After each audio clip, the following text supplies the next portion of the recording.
Dear students, I am going to explain about roles of other senses in orientation and mobility training. People with vision use their eyes to know where they are in the environment, but visually impaired persons must rely on their other senses: hearing, touch, and smell. In reality, acquired blindness results into shattered the self-confidence. However, through appropriate training and practice, one can develop skills of understanding the environment through the cumulative use of other senses. A visually impaired person attains independence in travel if trained in the effective and proper use of the remaining senses. Sensory stimuli, termed as clues, generally enable him or her to determine his position or direction in respect of the environment. Sensory training should generally be provided in the following. 1. Sense of hearing. Hearing is very important to the visually impaired persons because it is their only long range sense. Sounds give many important clues. Some helpful sounds are those made by animals, the noises of moving vehicles, the splash of running water, the laughter of children at play, the chanting sounds from the temples. The visually impaired persons must differentiate among many sounds. He or she must learn to identify these sounds, determine the direction it comes from, and decide quickly how the sound can help him.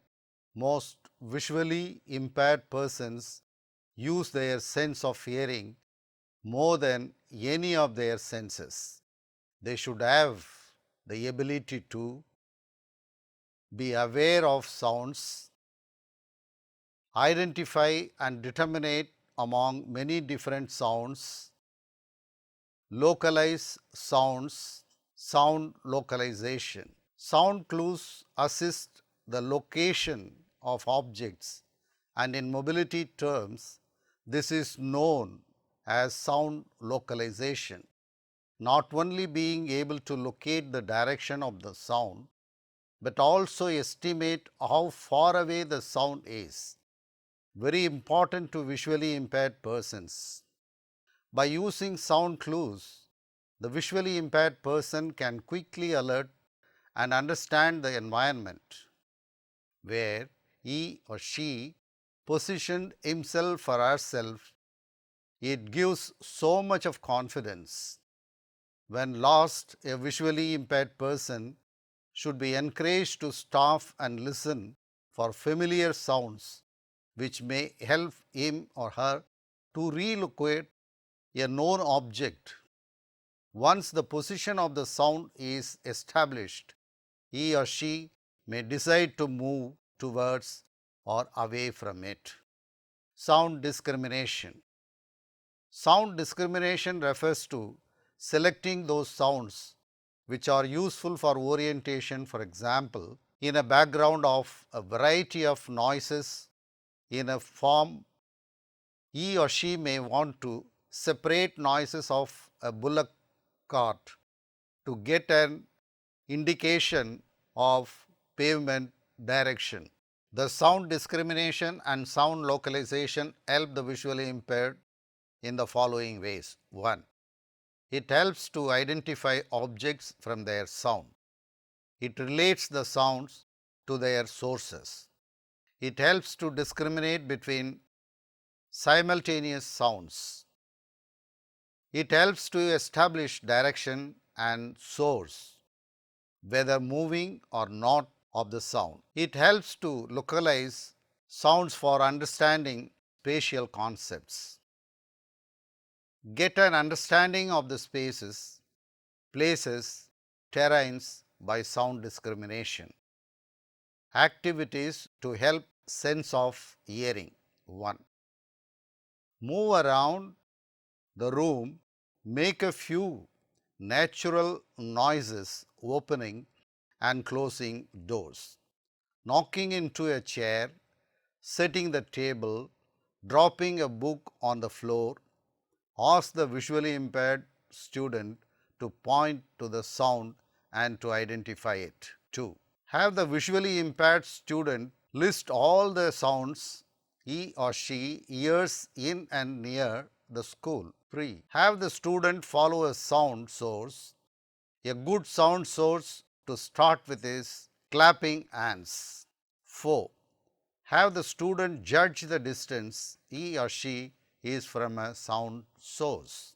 5. Where there are many sounds, ask the student to point in the direction of one of them and identify it. 6. Have the student identify different animals by the sound they make. 7. Fill a glass of water using sound to know when to stop. 8. Identify the approach and direction of footsteps, turning vehicles by the sound they make. 9. Ask the student to listen to traffic and identify the different types of vehicles: car, truck, bus, motorcycle, auto rickshaw and others. 10. Have the student identify everything that passes the school by the sound it makes. Points to remember.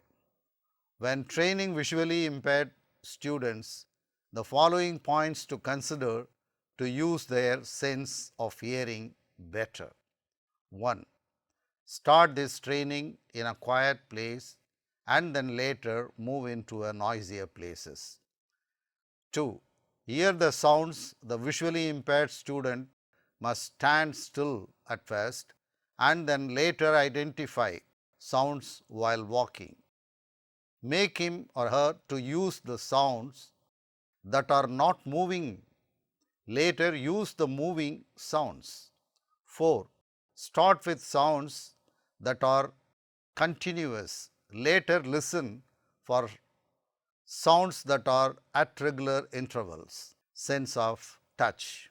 Visually impaired persons can gain a great deal of information by the sense of touch. Touch is essential for concept clarity and determination of the nature of the object. A visually impaired person can use his or her tactile sense to explore the environment, and by touch, certain objects can become a landmark in the environment. More than mobility, the sense of touch has a lot to do with the reading of Braille script of the visually impaired children. Sense of touch has its limitations as large objects lie beyond tactile exploration. Wholeness can be perceived by the visually impaired child only when the object is within the reach. Tactual clues are also helpful for orientation. Use of a long cane picks up many tactual clues and help the visually impaired student know if the path in front of is clear of obstacles. The bare feet too can provide tactual clues. They can easily feel if the visually impaired student is following the path or if or she has stepped off it by the different tactual information he or she receives. Stony path are quite different to the barefoot than its grassy sides. Visually impaired persons should be able to do the following. 1. Tell the visually impaired student the difference between textures and temperatures, rough or smooth, soft or hard, hot or cold. 2. Distinguish among different materials, silk, cotton, wool, etc. Compare differences in size, weight and shape, heavy or light, little or big, square, triangle, cone, cube, kilo, half kilo and other things. Remember, try to impart this skill as much fun as interesting as possible. The activities are designed to help the visually impaired student to use his or her sense of touch more effectively. Most of the activities use very simple material, and the learning activities can be turned into games. Tactual sense help to create concepts and self-confidence. Sense of smell. This is known as the olfactory sense. The sense of smell can also provide much information and can be helpful in orientation and mobility. Smells might help a visually impaired person know not only where he or she wants to go, but also areas to avoid, like the garbage dump. Different smells in an environment play as clues for the visually impaired traveler. Visually impaired student should be able to do the following: identify and discriminate among smell. What is that smell? Can be identified particular shops, factories or establishments by its odor. 3. Smell from kitchen, store or dining room can be useful as a cue for direction. 4. Through smell, one can be established the process, particularly animals in the vicinity. 5. Typical odor from sewer or open drain in the rural areas can be used as landmarks.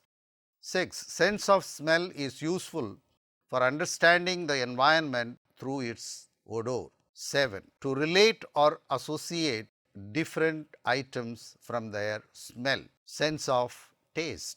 Of course, this sense has less utility in the orientation and mobility of the visually impaired student, as it does not relay any details from the outside world unless the sense provoked. Sensing is not spontaneous.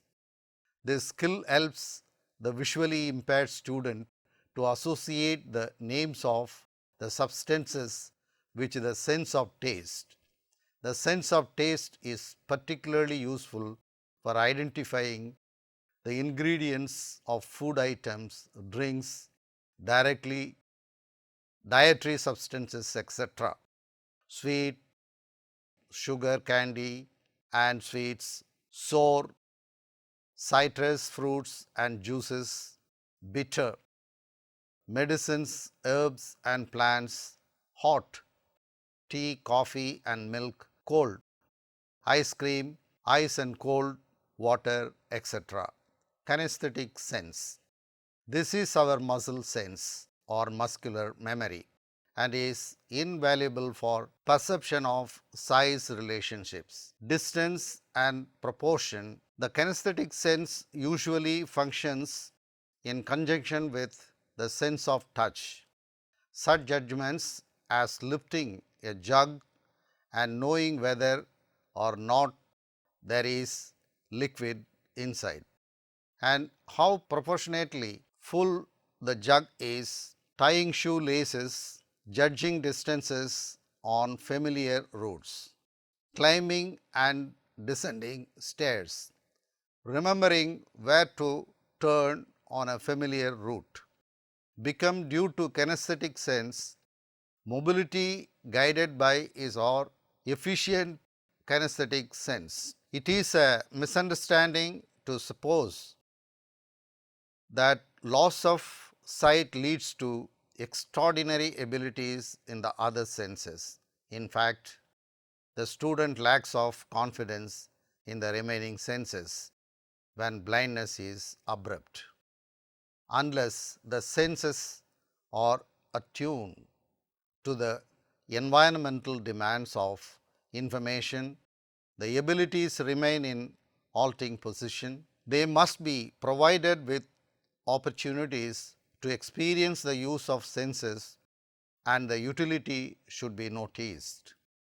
For a child who has acquired the necessary sensory skills, orientation to environment becomes easier, and this leads him or her to a greater level of confidence in mobility. Conclusion: the use of remaining senses are very important in orientation and mobility training. Thank you.